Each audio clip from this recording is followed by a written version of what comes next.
प्रिय प्रवचन एवं भक्तगण एंटरप्राइजेस मैं आपके सामने पंचम स्कंद का 13वां अध्याय जड़ भरत का राजा रघुगुण को धनवान वेश का वृत्तांत सुनाना। तो आज का प्रसंग यही है, सुनिएगा। ओम राधते नमः, ओम सरस्वती नमः, ओम गुरुवे नमः।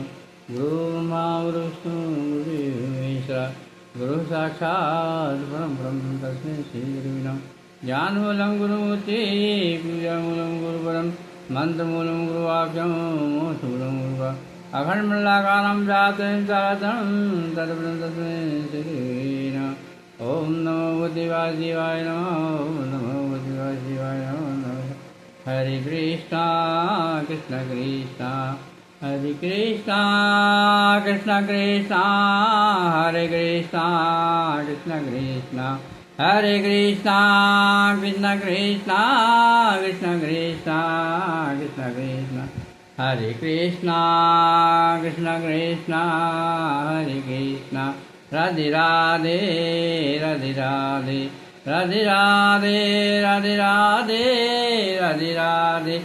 हरे कृष्णा कृष्ण कृष्णा हरे कृष्णा कृष्ण कृष्णा हरे कृष्णा कृष्ण कृष्णा कृष्ण कृष्णा कृष्ण कृष्णा हरे राधे राधे राधे हरे कृष्णा कृष्ण कृष्णा कृष्ण कृष्णा कृष्ण कृष्णा राधे राधे राधे राधे हरे कृष्णा कृष्ण कृष्णा। ओम शांति ओम। तो 13वां अध्याय जड़ भरत का राजा रघुगुण को एक धनवान वेश का वृत्तांत सुना। रघुगुण के यह वचन सुनकर जड़ भरत बोले, हे राजन, भय मत करो, मैं तुम्हें साप नहीं दूंगा। ज्ञानी एवं परमात्मा लोग संसारिक सुखोभोग को ईश्वर के समान मिथ्या जानकर इस देश से मोह नहीं करते हैं। परमेश्वर देश से इस प्रकार पृथक हैं, अलग हैं, जिस प्रकार वृक्ष से बैठा हुआ पक्षी अलग होता है, उसी प्रकार वृक्ष को अपनी जानकर शोक ना करें, उसका शोक करना व्यर्थ है। जो बस देह को अपना जानकर संसारी सुखों में मन लगाए रहता है, उसे दुख के अलावा सुख कभी प्राप्त नहीं होता है। जब वह विरक्त होकर भगवत भजन में मन लगाता है, तब उसकी सुख मिलता है। भगवत भक्ति करने से हृदय में ज्ञान रूपी प्रकाश हो जाता है और उसके हृदय से काम ग्रह आदि रूप अंधकार नष्ट हो जाता है। इस प्रकार ज्ञान उपदेश सुनकर राजा रघुगुण ने हाथ जोड़ते हुए कहा, है महाराज, अजब मैंने आपको पहचान लिया है कि आप ब्राह्मण हैं। अतः जिस प्रकार रोगी की पीड़ा मृत्यु करने से नष्ट हो जाती है, उसी प्रकार आप संसारी प्राणियों को जो माया मोह से फंस कर नष्ट हो रहे हैं, आपका दर्शन देकर आप दर्शन देकर उन्हें कृतार्थ करते हैं। अतः मुझे भी अपना दास जानकर आपने मुझे दर्शन दिया है। रामगढ़ के यह वचन सुनकर जड़भरत बोले, हे राजन, एक प्राचीन कथा मैं तुझे अब सुनाता हूँ, उसे सुनकर तुम पर अपार सुनकर तुम इस अपार भवसागर से पार हो जाओगे। एक धनी वेश व्यापार की बहुत सारी वस्तुएं लेकर अपने साथ लेकर प्रवेश देश को व्यापार करने गया। उसके लोभ के वशीभूत होकर वह सामान की देख रेख के लिए अपने साथ कोई नौकर नहीं रखता था, इसलिए 6 चोर सदा उसके साथ रहते थे, पीछे लग गए। 6 चोर उसके पीछे लगे, उन चोरों के सहायक भी उनके पीछे हो गए।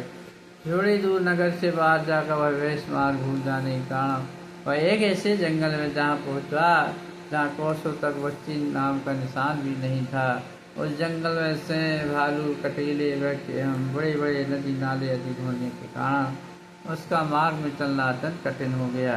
तब वह भयभीत होकर जंगल के मार्ग को पार करने के लिए संध्या तक निरंतर चलता रहा, परंतु उसे बस्ती नहीं मिली और कहीं भी कोई उसे नजर नहीं आया। सपाट सुनसान सन्नाटा भयावह वातावरण उसे बहुत भयभीत कर रहा था। उसी जंगल में रात्रि भी हो गई। जब वह वेश रात्रि में चलते एक नाली के समीप पहुंचा, तब वही 6 चोर उनके साय उनका सब माल लूटने लगे। और समावेश ने रोते हुए अपने मन में सोचा कि इससे जो माल बच जाएगा उसी से मैं अपना व्यापार कर लूँगा, तो उसमें जो माल बच जाएगा उसी से मैं अपना व्यापार करूँगा। तब जो माल वह वेश बचाता था चोर उसी को लूट लेते थे। इस पर उन्होंने उसका सारा माल लूट लिया। तब वह वेश घबरा कर जंगल में रात्रि को अपने रहने के लिए स्थान खोजने लगा, परंतु उसे कोई स्थान न मिला और न उसे स्थान दिखाई दिया। तब उससे हाथियों और घोड़े की दहाड़ सुनकर डर के मारे कांपने लगा, तर कांपने लगा और कांपता हुआ मार्ग से धीरे धीरे चला जा रहा था। कहीं सर्प बिच्छू दिख जाता तो घबरा कर ठोकर खाकर गिर पड़ता था। जब कहीं पाँव में कांटे लग जाते तो उसी पेड़ के नीचे बैठकर कांटा निकाल कर थोड़ी देर आराम करने लगता था और उस पेड़ पर लू का भयानक शब्द सुनकर वह भी भागने लगता। फिर कभी जंगल में आग लगी देखकर उसके डर से दूसरी ओर दौड़ने लगता था। उस विपत्ति में दौड़ते हुए एक सूखे कुएं में जा गिरा। उस कुएं पर एक बरगद का पेड़ था और उस वृक्ष की डाली कुएं में लटक रही थी। जब वह सब ठीक कुएं तक पहुंचा तब तुरंत ही उस डाली को पकड़कर लटक गया। उस कुएं में नीचे एक सांप बैठा था। जब अंधेरी रात में बिजली चमकने के कारण देखा कुएं में सर्प फन बनाए बैठा है और उस वृक्ष की डाली को पकड़ वह लटक रहा है और डाली के ऊपर से दो चूहे श्याम और श्वेत वर्ण काट रहे हैं। तब वेश ने मन में सोचा कि कुएं में कूदता हूँ तो सर्प काटने से मर जाऊंगा और यदि नहीं कूदता चूहे द्वारा वृक्ष की डाली कट जाने से साग के मुँह में जा गिराऊंगा। इसी सोच वेश लटका रहा। उस बरगद के वृक्ष में एक शहद का छत्ता लगा था। डाली गिरने के कारण शहद की एक एक बूंद टपक कर वेश के मुँह में गिर रही थी। ऐसे संकटकालीन समय वेश शहद की बूंदें प्राप्त होने से अत्यंत प्रसन्न होता था। इसी प्रकार वेश की आयु कुएं में लटके बीत गई। उसे निकलने वाला कोई न था, उसे निकालने वाले कोई वहाँ न पहुँचा। जब एक दिन दोनों चूहे ऊपर से डाली काट दी तब कुएं में गिर पड़ा और सर्प काटने से वह मर गया। इतनी बात सुनकर राजा ने जड़ भर से कहा, महाराज मुझे बड़ा आश्चर्य होता है कि वह बनिया एक बूंद शहद खाकर प्रसन्न हो रहा था और डाली पकड़कर उस पर क्यों नहीं चढ़ा। वह वचन सुनकर जड़ बोले, राजन ऐसी तुम्हारी और संसारी मत्स्यों की ही दशा है। सब एक तरह से उत्तम करके परिवार का पालन करते हैं परंतु को कभी संतोष नहीं होता है और प्रतिदिन लोभ बढ़ता जाता है। उनको इतना भी अवकाश नहीं मिलता है कि वो घड़ी भर अपने पैदा करने वाले महान जी का नाम भी नहीं ले सकता। जब कोई उनसे हरि भजन की चर्चा करता है तो वो कहते हैं हमको अपने गृह कार्य में छुट्टी नहीं मिलती, जिससे हम अंतर्यामी परमेश्वर का भजन ध्यान अथवा नाम ला सके। हे राजन जीव को वैश्य समझो और काम को लोग मोह मनुष्य। यही छह चोर जो आठों पैर मनुष्य के साथ रहते हैं और घर वालों में छह चोरों का सहायक समझो। जीव को इसलिए वैश्य कहना जरूरी है कि चाहिए कि उसने धर्म और ज्ञान बढ़ाने के लिए भारत खंड में मनुष्य का देह पाया है और पूर्व जन्म में साधु महात्मा का सत्संग हरि भजन करके सारी माया मोह में पड़ गया। इस कारण जो कुछ उसने पूर्व जन्म का धर्म था उससे भी घर वालों ने चुरा लिए। वेश ने अपने माल की रक्षा करने के लिए नौकर नहीं रखा तो चोरों ने उसका माल लूट लिया। कदाचित भारत खंड में जन्म लेकर साधु महात्माओं के यदि सत्संग करता ज्ञान प्राप्त करता तो मोह माया में फंसकर वह नष्ट नहीं होता है। जैसे वेश अपने ठहरने के लिए आश्रय ढूंढते समय व्याकृत के डर से भागता तो उसी संसारी सुख चाहने वाले दुख भोगते हैं। मनुष्य कभी भी अपने परिवार की बीमारी मृत्यु देकर कभी देह के रोग से और कभी धन प्राप्ति हुए आठों पैर चिंता में फंसा रहता है। जिस प्रकार लू तथा व्याकृत वेश को डराते हैं उसी प्रकार जब कुटुंब वाले झगड़ा करके दुड़काते हैं तब मन बड़ा दुख पाता है। स्त्री की संगति को अहंकार समझना चाहिए। उसे ज्ञान और शास्त्र का वजन सब भूल जाते हैं। कुटुंब वाले उसे गाली सुना के भोजन और कपड़ों का दुख देते हैं। उसका कोई मान नहीं करते हैं। जिस प्रकार मनुष्य महादुख में भी मरने का कुछ भय न मानकर दिन रात कमाने की चिंता किया करता है, उसी प्रकार कुएं में सर्प या चूहे देखने पर मरने का उसे भय नहीं करता। वह व्यक्ति के लिए जगत संग रहना यही अंधियारा कुआं समझो। और जो पूर्व जन्म में किए उसे बरकत के जड़ समझना चाहिए। जिसे पकड़ कर वह जीता है, जो चूहे काले सफ़ेद जड़ काटते हैं वही दिन रात हैं, जिनके बीतने से उम्र कम हो जाती है। वैष्णव जो सत कुएं में दिखा वह काल समझो।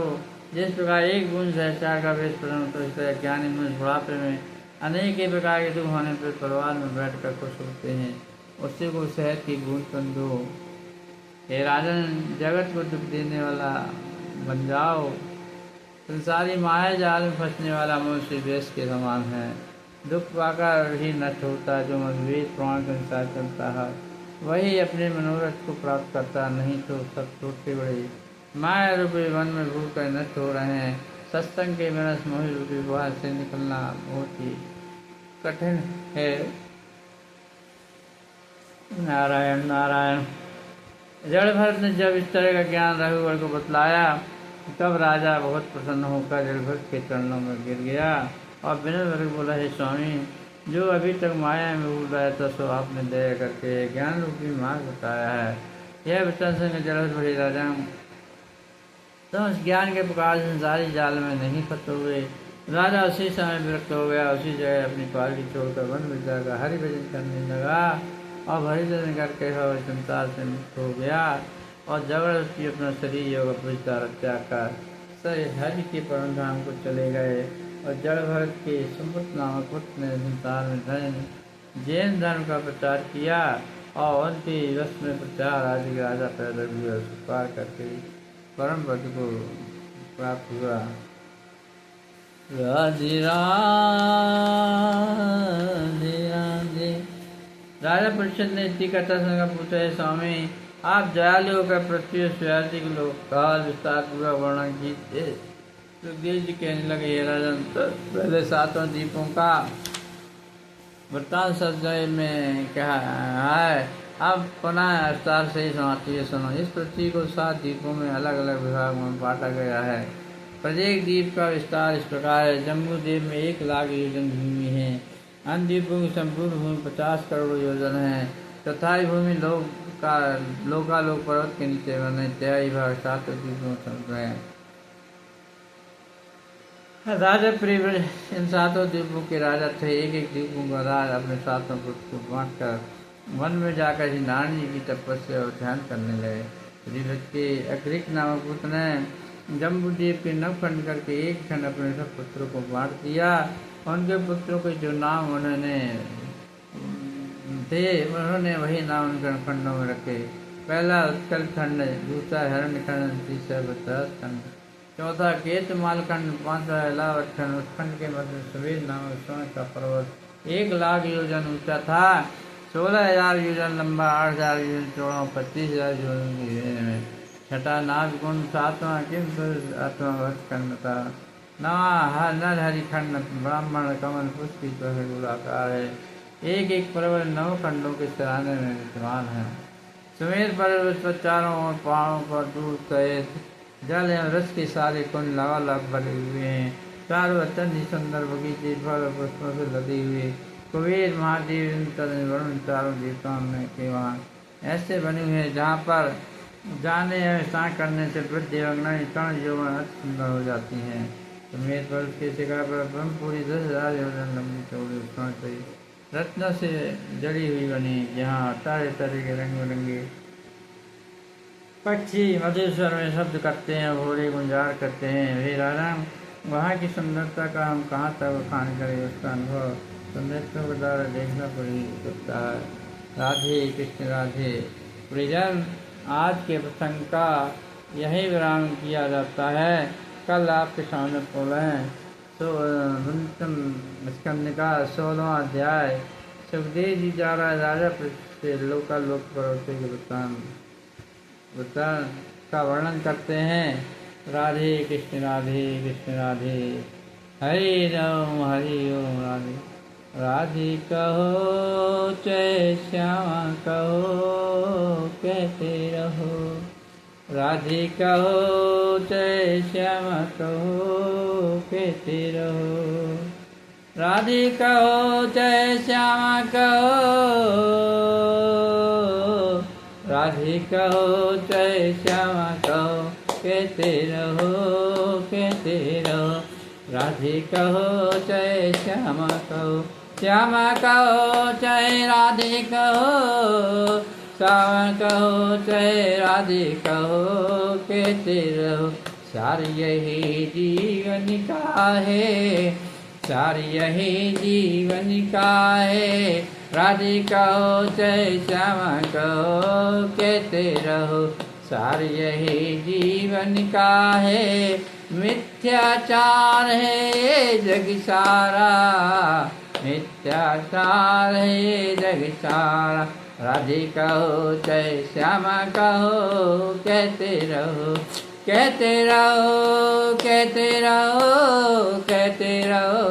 श्यामा कहो चाहे राधे कहो कहते रहो सार यही है जीवन का सार यही है जीवन का राधे कहो चाहे श्यामा कहो राधे कहो चाहे श्यामा कहो कहते रहो राधे कहो चाहे श्यामा कहो कहते रहो राधे कहो चाहे श्यामा कहो राधे कहो चाहे श्यामा कहो कहते रहो सार यही है जीवन का सार यही है जीवन का राधे कहो चाहे श्यामा कहो राधे कहो चाहे श्यामा कहो राधे कहो चाहे श्यामा कहो सार यही जीवन का है राधे कहो चाहे श्यामा कहो राधे कहो चाहे श्यामा कहो राधे कहो चाहे श्यामा कहो सार यही जीवन का है सार यही जीवन का है राधे कहो चाहे श्यामा कहो कहते रहो सार यही है जीवन का राधे कहो चाहे श्यामा कहो राधे कहो चाहे श्यामा कहो सार यही जीवन का है सार यही जीवन का है सार यही जीवन का है राधे कहो चाहे श्यामा कहो राधे कहो चाहे श्यामा कहो सार यही जीवन का है सार यही जीवन का है सार यही जीवन का है राधे कहो चाहे श्यामा कहो सार यही जीवन का है सार यही जीवन का